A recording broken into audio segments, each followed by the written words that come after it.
é inacreditável assim, a campanha publicitária, porque isso não é notícia, a campanha publicitária que existe e feita pelos grandes canais da mídia corporativa, da grande mídia, da mídia comercial, cada um chama de um nome, vamos dar o nome dos veículos, né? A gente está falando de Globo, a gente está falando de Folha, a gente está falando de Estadão, a gente está falando, enfim, dos grandes canais de rádio que são ligados a esses grupos também. A gente está falando de SBT, a gente está falando de Band. A campanha que vem sendo feita desde sempre, é claro, mas mais recentemente, principalmente depois de Bolsonaro, de uma maneira absolutamente descarada, né, tentando convencer as pessoas que a solução para o Brasil é a gente privatizar tudo, é inacreditável. É inacreditável.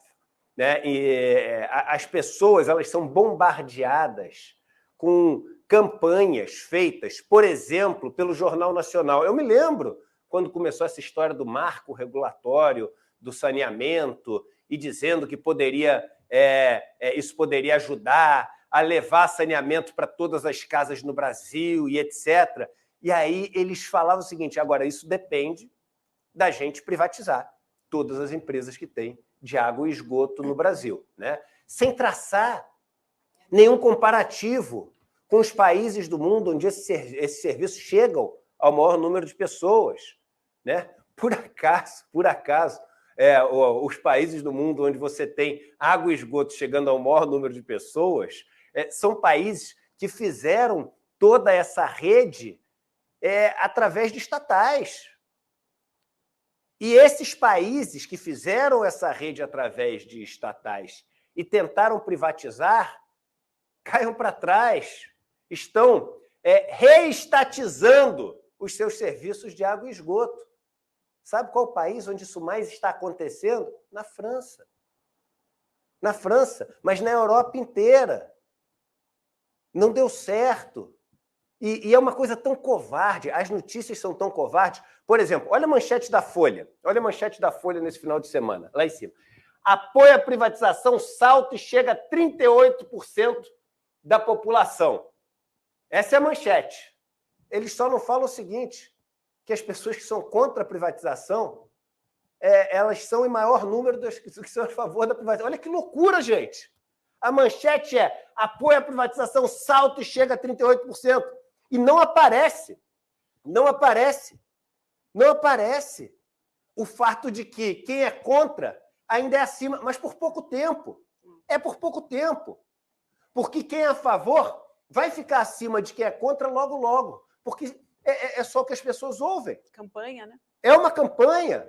É igualzinho ter propaganda. Isso tinha que ter a obrigação de vir em cima. Sabe aquele negócio tipo assim, informe publicitário? Ou patrocinado? Tinha que vir com isso em cima. Tinha que vir com isso. Aí o UOL pega e põe uma manchete que é o seguinte, põe a manchete do UOL. Apoia a privatização, chega a 38%. Mais 45% são contrários, diz Datafolha. Sabe o que aconteceu com essa manchete? Ficou alguns minutos na homepage e tiraram. A gente tentou buscar depois, não tem mais. Não tem mais. Tiraram do destaque. É campanha. Sim. É campanha. E aí a pergunta que eles fazem, vamos lá, meu irmão, minha irmã, vamos aqui falar assim, sem rodeios, entendeu? Vamos falar a vida como ela é. Vamos falar a vida como ela é, porque se a gente não falar na lógica de como essa notícia chega até a população, até você, entendeu? A gente não vai conseguir ser antídoto para essa campanha publicitária. Porque o que eles falam, e tem até uma das perguntas da pesquisa que é assim, é o seguinte, Vivian e William. O que você acha melhor? O serviço público ou privado? O que a maioria das pessoas responde? Privado. Claro. Claro que elas respondem o serviço privado. Agora, a pergunta é, essa pergunta é honesta e correta?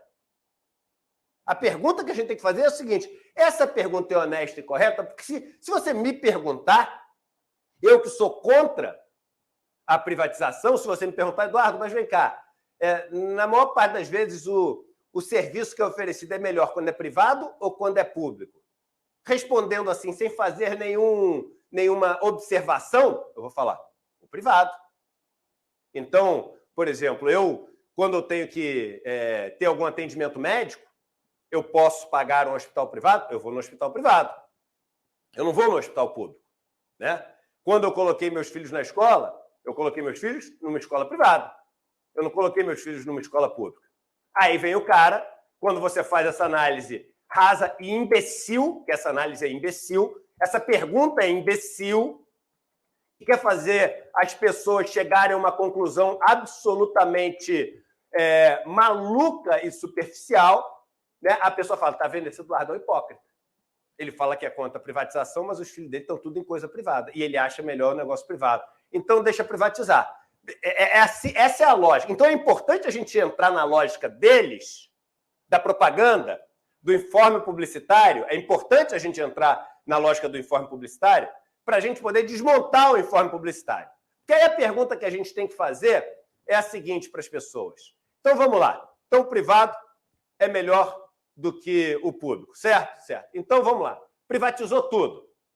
Privatizou tudo, meu irmão. Privatizou tudo, minha irmã. O teu filho, né? Você que ganha 4, 5 mil reais por mês. Você sabe que você, no Brasil, é considerado rico. Sério? Você não sabia, não? É considerado rico. Se você olhar no texto da reforma da Previdência, aliás, fui eu que destaquei isso na discussão da reforma da Previdência, o Paulo Guedes falou, eu não sabia que isso estava escrito, não sabia que estava escrito na proposta que ele fez, né? Estava escrito que os brasileiros que têm aposentadorias acima de R$ 2.200 são considerados ricos. Então, quem ganha em média acima de R$ 2.200 é considerado rico. Então, você ganha R$ 5 mil, privatizamos tudo. Você tem 2 filhos. Lembra que você tem que pagar o aluguel, você tem que pagar o gás, você tem que pagar a eletricidade, você tem que pagar tudo. Teu filho tem que ir para a escola. A pergunta é, né, se privatizar tudo, qual o nível da escola que teu filho vai? Quando o máximo que você vai poder pagar vai ser uma escola de R$ 299 por mês. Não tem opção do público. Não tem opção. A pergunta é, numa escola de... Porque a minha escola privada, a que eu coloco os meus filhos, vai continuar sendo uma escola, super escola, com laboratórios, né? Com os melhores professores, com as melhores instalações, com quadras, com atenção, reforço escolar, porque é assim que a elite econômica tem a escola dos seus filhos. Mas eu estou perguntando para o cara que é classe média e para o cara que é pobre. O cara que vai ter que pagar uma escola de R$ 299 ou uma escola de R$ 199. A pergunta é, qual vai ser a qualidade do professor dessa escola de R$ 199?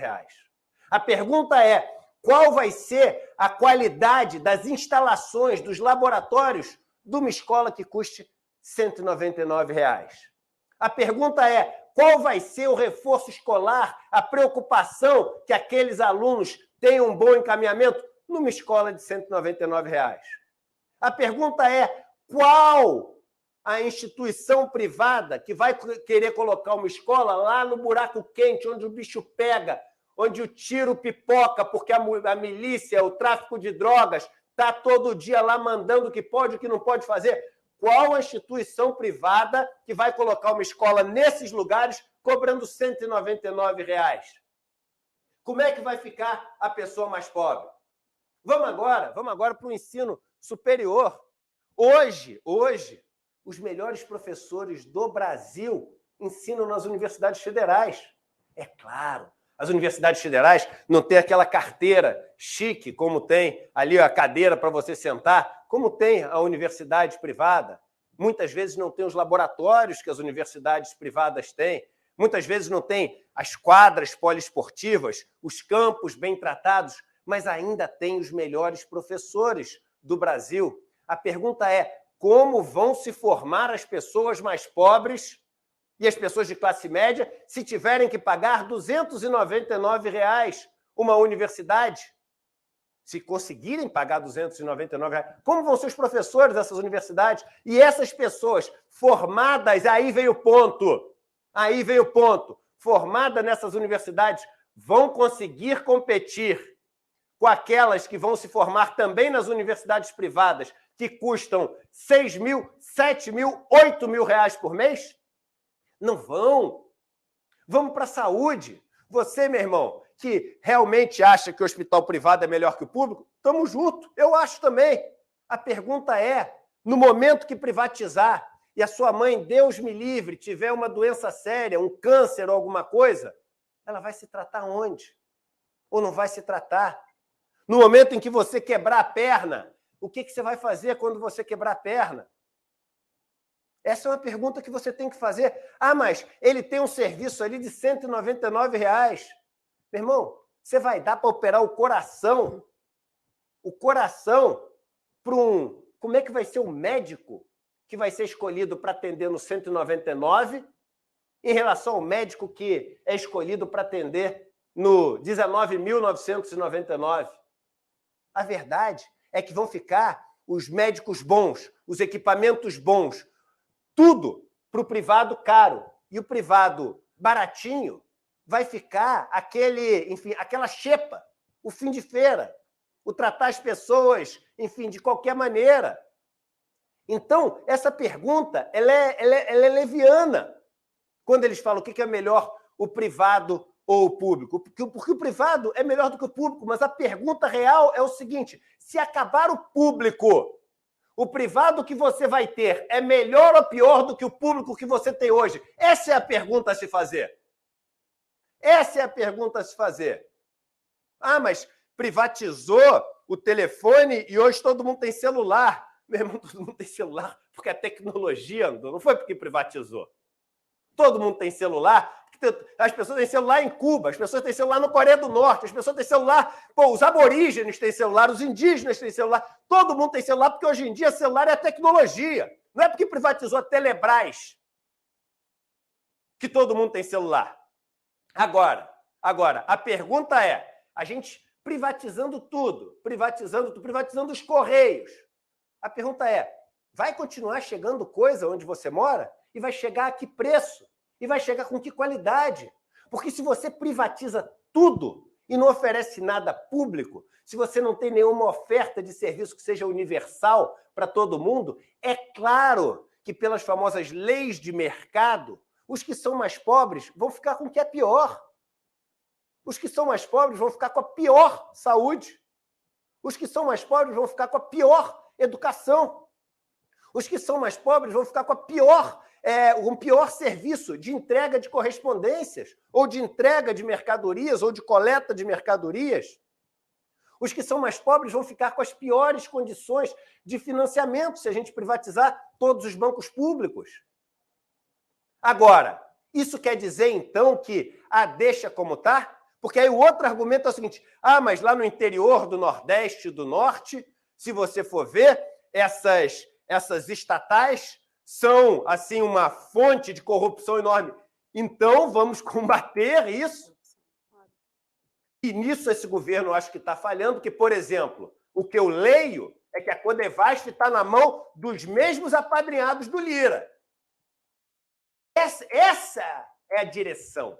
A direção é o seguinte, vamos pegar o que a gente tem de oferta de produtos e serviços que vem através das estatais e vamos investir em modernizar isso. Vamos investir em ter um serviço de qualidade. Vamos investir em ter universidades públicas cujas instalações nos deem orgulho, porque os professores já nos dão orgulho. Vamos investir em ter um sistema de saúde que se amplie e tenha, sim, instalações que deem às pessoas a dignidade que essas pessoas merecem e não acabar com isso para que elas tenham um serviço de R$ 99,99 e que seja qualquer coisa que não é digno. Porque não é digno. É importante a gente dizer para as pessoas que esses serviços privatizados vão oferecer condições não dignas para elas. Vá ver, meu irmão, a saúde na Índia, onde é um dos exemplos mais claros do desastre que é, num país desigual, você oferecer saúde privada. Na Índia, as condições são absolutamente indignas para quem é pobre, se ela precisa de serviço de saúde. Então, não aparece essa opção. A opção de fazer com que essas empresas estatais sejam empresas sem corrupção, que não sejam cabides de emprego, que não sejam empresas para passar ali privilégios do pai para o filho, que é o coronel da região, para elas se tornarem empresas modernas, para se tornarem empresas menos burocráticas. Ah, Eduardo, mas isso não existe. Então, por que a gente normalmente vende as nossas estatais quando a gente privatiza para uma estatal de um outro país? Você sabia disso? Que boa parte das nossas privatizações, na verdade, elas são a venda de uma estatal nossa para uma empresa que compra, que nada mais é do que uma estatal da China, de Portugal, da Espanha, e vem aqui e compra as nossas estatais.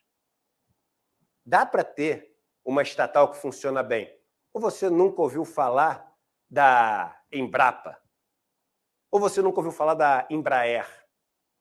Ou você nunca ouviu falar do que conquistou a Petrobras? O Brasil conseguiu se tornar um dos destaques na indústria aeroespacial com a Embraer. Competindo, sim, com Boeing, com Airbus, com as empresas que embarcam a maior quantidade de tecnologia no mundo. O Brasil conseguiu, com a Petrobras, explorar petróleo numa profundidade que exige mais tecnologia do que colocar um foguete na Lua.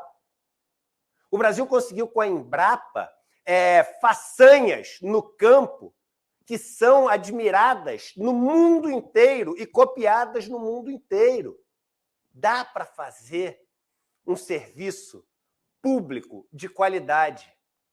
E se a gente não levar para os mais pobres um serviço que seja, enfim, incrivelmente bom, a gente vai reforçar esse determinismo social que a gente tem no Brasil, onde a pessoa que nasce pobre, ela com certeza, e se tudo for privado a certeza é ainda maior, ela vai ter uma educação muito pior do que quem nasce rico.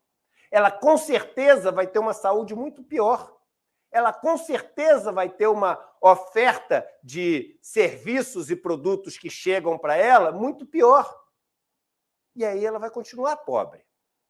Porque aí depois que está tudo desbalanceado, aí você deixa o mercado atuar. Aí você fala, não, vamos disputar uma corrida para ver quem é melhor. Você com teu Fusquinha 74, eu com a minha Ferrari 2023. Mas a gente vai disputar na corrida. Quem ganhar, ganhou. E não fala que o serviço privado para quem é mais pobre vai ser o Fusquinha 74.